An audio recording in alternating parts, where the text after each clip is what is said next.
it's me, Mocha. Welcome in. Okay, so today we're going to be talking about the manga that I'm currently reading and that I absolutely love. Personally, I'm someone who's loved and consumed anime and manga for well over a decade. I remember when I was younger and I was interested, I would look up the reviews of the mangas or the animes before I would purchase or read them or watch them. So I just thought this would be a good topic to start on today.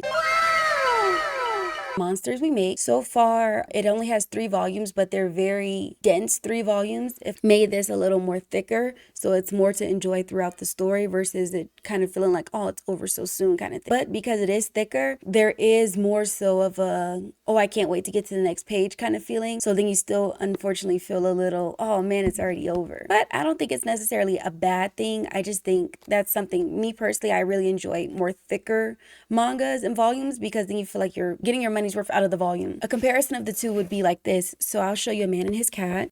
This is A Man and His Cat, and this is Monsters We Make. There's a huge difference. And that's not to say that one is better than the other or one is lacking than the other.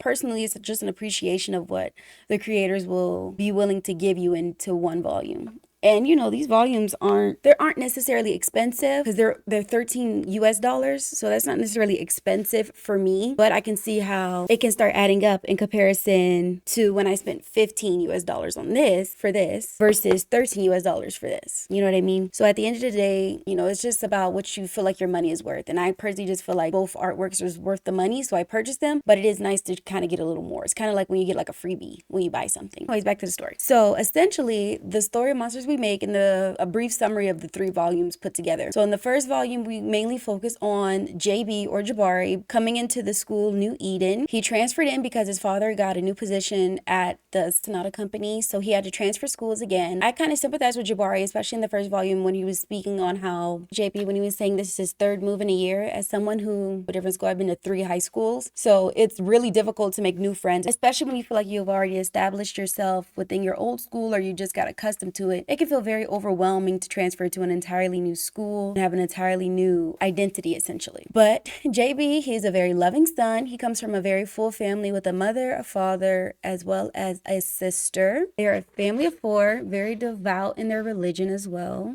He's the new transfer, so he joins Alpha team of the Hounds. And what a hound is essentially is a teenager with superpowers that goes out and exterminates monsters around the city. On his very first day of school, he is recruited to join, and during his first hunt, I guess you can say, he is very traumatized. He's very shaken up by the act of genuinely slightly reveal his human form once. So it really scarred him. It felt as though he was just harming people just to harm them because that's what they're told to do. So he joins the Hounds because he was threatened, unfortunately. Jabari has a lot of issues when it comes to people putting limitations on what he can and cannot do. And that stems from him being bullied for his ability of sound. So he's heard everything anyone has ever said about him, and people have called him weird, and they've isolated him due to this ability of his and due to his familial conditions. So next we're gonna have my personal favorite character. Her name is September, or Sep. They haven't dived quite deeply into her storyline yet. Her tuning is nature, so essentially she can make plants grow if she spreads the seeds,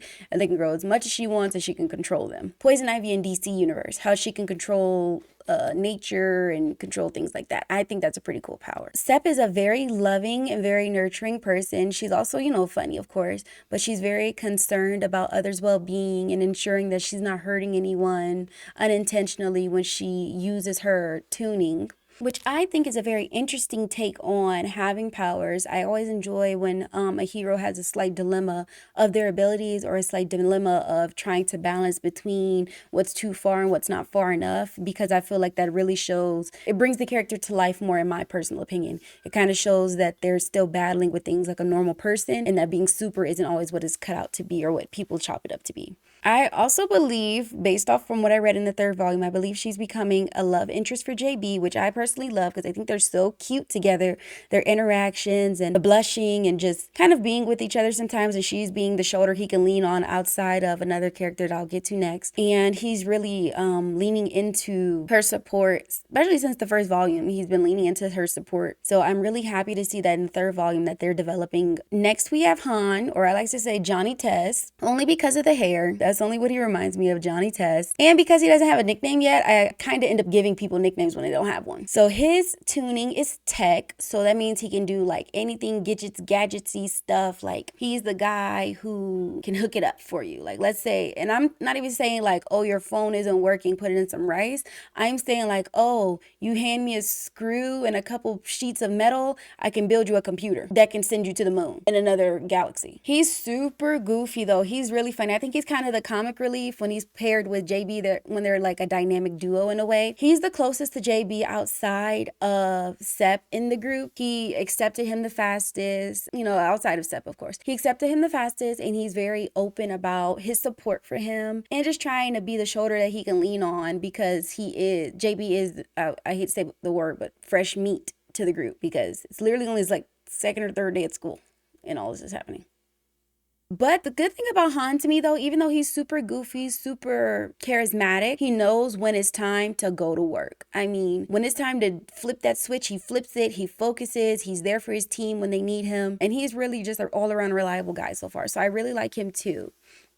I think outside of Step, he's my second favorite. We have Allie or Allison. So Allison's tuning is raw power. So she's super strong. Put the fist to your mouth.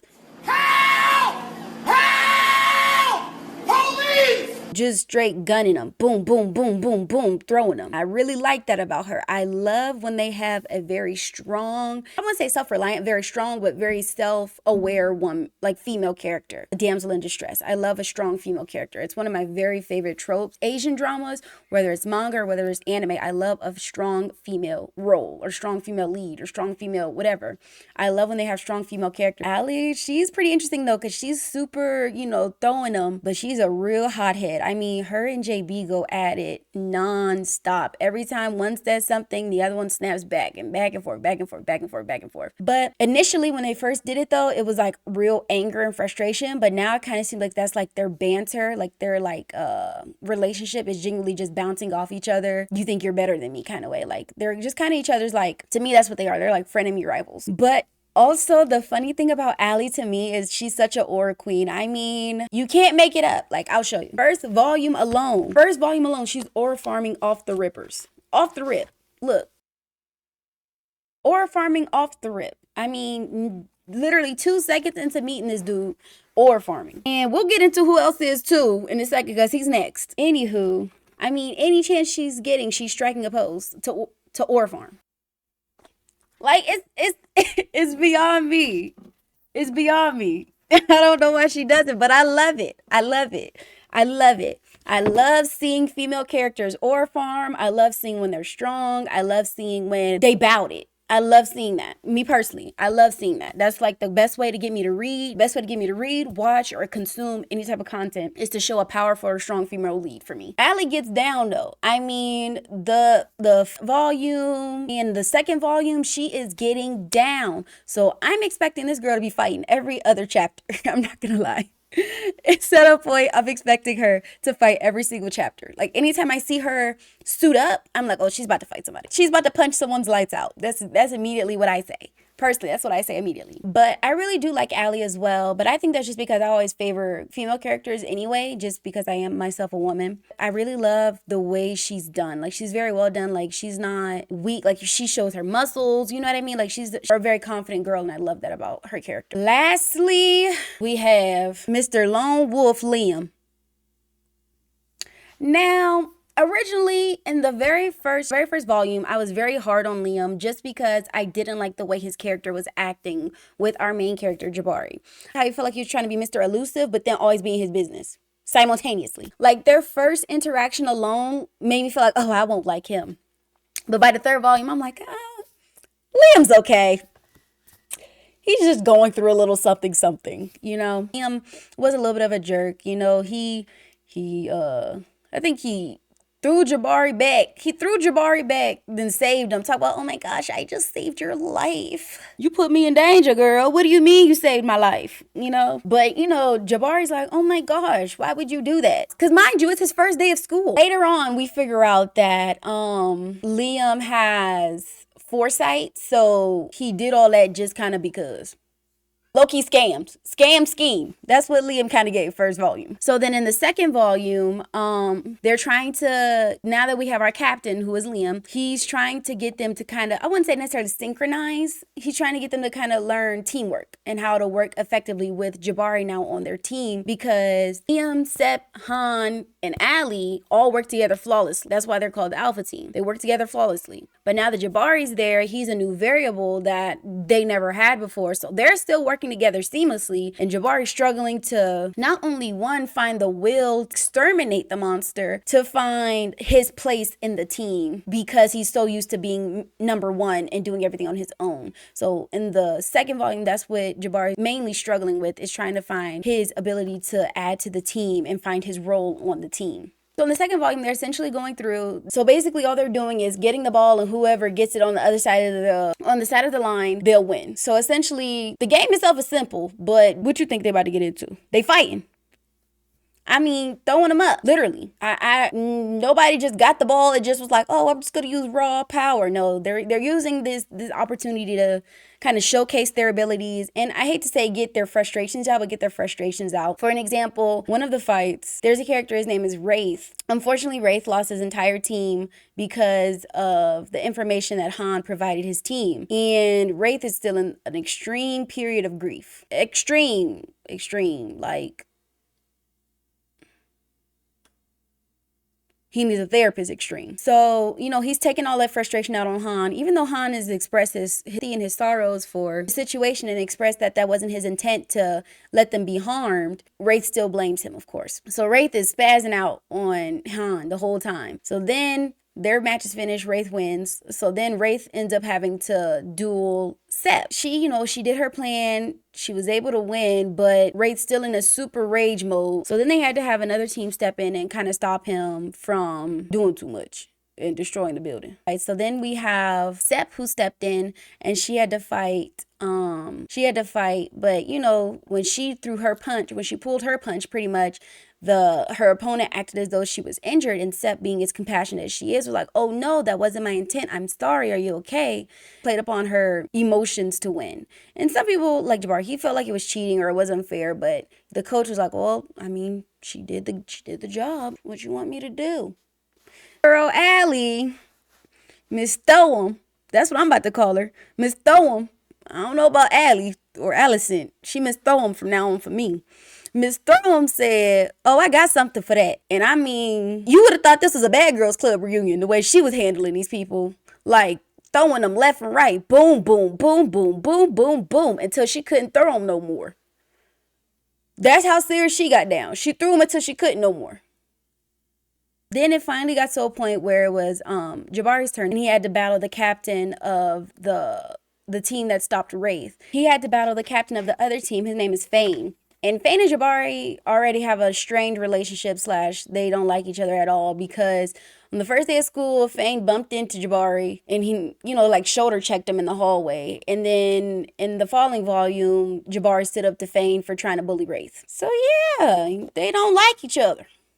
They beefing. They're dueling it out. And then it gets to a point where Jabari's like, oh, I'm not backing down. I'm not giving up. And Fane was like, well, I'll make you give up, kind of thing. And then Jabari won the game, but then Fane wanted to keep fighting. And then basically Jabari went on a speech about how this isn't a game. We're playing with our lives in real life for real, because we can not be here no more tomorrow after this. And I love my family and I love my life. So we need to stand up to them. He's trying to inspire. To me, it kind of reminded me of like Divergent, Insurgent, that whole series trilogy thing, because that's kind of but not in a bad way, in a good way. But basically, they kept fighting. After the speech, Fane and Jabari kept fighting. And then out of pure rage, Fane just kept going until it got to the point where Lone Wolf Liam had to step in, you know, his alley gloves on and start going in on him. So then essentially, you know, it's revealed that Liam's tuning is singularity, and that, you know, he don't play that you're a disgrace. Don't do that no more. Do it again. Watch what I do to you, kind of thing. And, you know, while everybody's seeing this go on, it's nobody's seeing what's exactly happening. Everybody just sees like a frozen frame, and they're like, are they just staring at each other? What they doing? And Jabari, you know, with the super sound, he's like, I heard all of that. Got him. So no, after all of that, the coach hit the kill switch. So everybody stopped, powers cut off. Cut off immediately, right? So then after the whole fight thing happened, Lone Wolf Liam had to go to his detention that he had to serve for when Jabari messed up in the first volume, for when Jabari messed up the city a little bit with trying to use his powers because he couldn't control them. So Liam took the fall like a true captain he is. So that's why I'm kind of easing up on Liam, because even though he a little bit of a jerk to Jabari in the beginning, he do his big one when it comes to being a captain. So then we basically go into the third volume where we're learning about his background and how it turns out Liam is one of the very first hounds. I'd be cocky too if I was one or two. You know what I mean? We go into how he became a hound and how he joined the program. And then we also find out that Liam's love interest was a young lady named Nala. Unfortunately, Nala might be gone. We don't know that though. I'm theorizing that Nala just got knocked out and they got her in some type of tube back at Sonata Corp. But that's my hypothesis. My hypothesis. Not fact, theory. Not fact, theory. Liam is an orphan essentially. Like, he has no family, he has nobody. He goes home, complete silence. Zip it, lock it, put it in a pocket. Nobody in there but a robot. So I feel bad for him for that. I do. That's such a sad thing to experience, to have no family and be so young. I just feel so bad for him. Possibly also blames himself for what happened to Nala because he had a vision before she left. He saw that he was holding her, so he tried to go help, but then the vision came true. So basically he learned that in that same moment that everything he does, everything he sees is truth. Everything he sees comes true. There's also a moment in the second volume where Liam's on the phone with someone, speaking to a doctor, and then he clutches a necklace. We later find out that necklace is from Nala. So that's why I theorized that Nala's just in a test tube or something. Not a test tube, but she's just in a tube somewhere. But overall, the story to me is progressing very smoothly. I think it's going very well. I really enjoy the character development. I really enjoy how we're slowly learning about everybody, kind of like an onion, versus it being just straight, boom, this is everybody's backstory. I really enjoy the slow burn of it because that kind of keeps, in my opinion, it keeps retention on not only readers, but the reader's attention. I also enjoy the diversity that the series has. Like, there's characters with locks, there's characters who are black, there's characters, things like those are very rare in manga, or even just anime entertainment in general, just because, you know, it's more centered in Japan or somewhere like that. So this Eden is very interesting to me because there is no set indication that, this can't be where you live. If you live in like a Western world, I'll say. To me, it's just Western world cultivated. I think that's what's the beauty of it, because then it can give you more freedom for character design and character development. Little to no reference points at times in the culture of where they live outside of what the book is saying. So you can't really infer things. You genuinely have to read them to figure them out. The one thing for certain though that I personally would think would make the series better would be if on the first pages or so they would do a short character description or a short summary of each character, like as a refresher, because typically in other mangas they do that. Like usually in mangas they'll have like the second page after the table of contents is typically a short summary of each character that has been in the previous volume or that is in this volume, as you can see. So that is the one thing so far that I genuinely think would make the series a little easier for new viewers to consume, because it can be a little confusing when you have all of these characters and all of these names and all of these sequences going on. That is the one thing I genuinely recommend to the creator, is if they ever see this. They can never see it in their life. But that's the one thing I genuinely would say would make the series a little easier and more new viewer friendly, because those refreshers do make a difference. Because I'm personally somebody who reads cover to cover when it comes to a book. So it would make it a lot easier on a new reader who isn't like that to see, oh, I can reference this page back and forth throughout my story to ensure that I'm continuously keeping up with not only the characters and their development, but where they are in the story. Another thing that I personally like about this story and this book as well is the somewhat back and forth jump timeline that they do at the beginning of each volume, of how they speak about what happened before the Great Blackout. Or I don't think that's what it's called. I think that's what I call it. But essentially, yes, during the Great Blackout, it'll tell like where people were right before or what they were doing essentially like during. So I really think that's an interesting, I wouldn't say necessarily take, but an interesting standpoint and time jump. Because I personally think that gives more context, because while I read, I do wonder, okay, what was the blackout? What happened? What was people doing? You know, is it like the zombie apocalypse? Everybody just kabooey or what?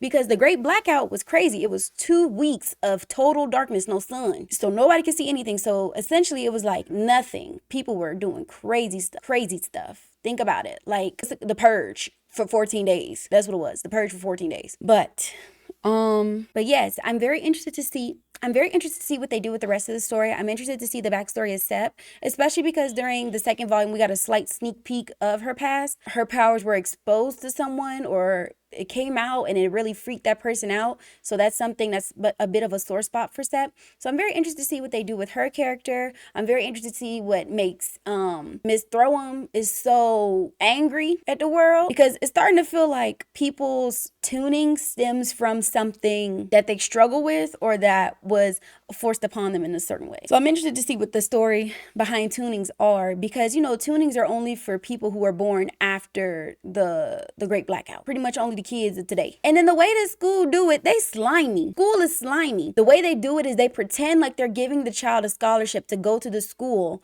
only to make them come be a hound. I imagine getting into a school, a prestigious school, and you're like, oh my gosh, it was my grade. It was my musical talent, like Jabari thought. It was my ability to play a sport. And they're like, no, it's the fact that you got super hearing. So we need you to go fight some monsters. You might not go home, but hey, that's not on us. Excuse me? What you mean I might not go home?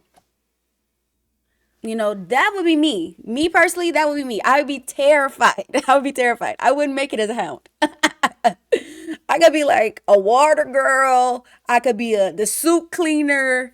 I could be make the programs. You know what I mean? I could do like the programs to send out to them for my condolences, but I could not be going out there fighting nobody. I can't do anything like that. I'm not a fighter.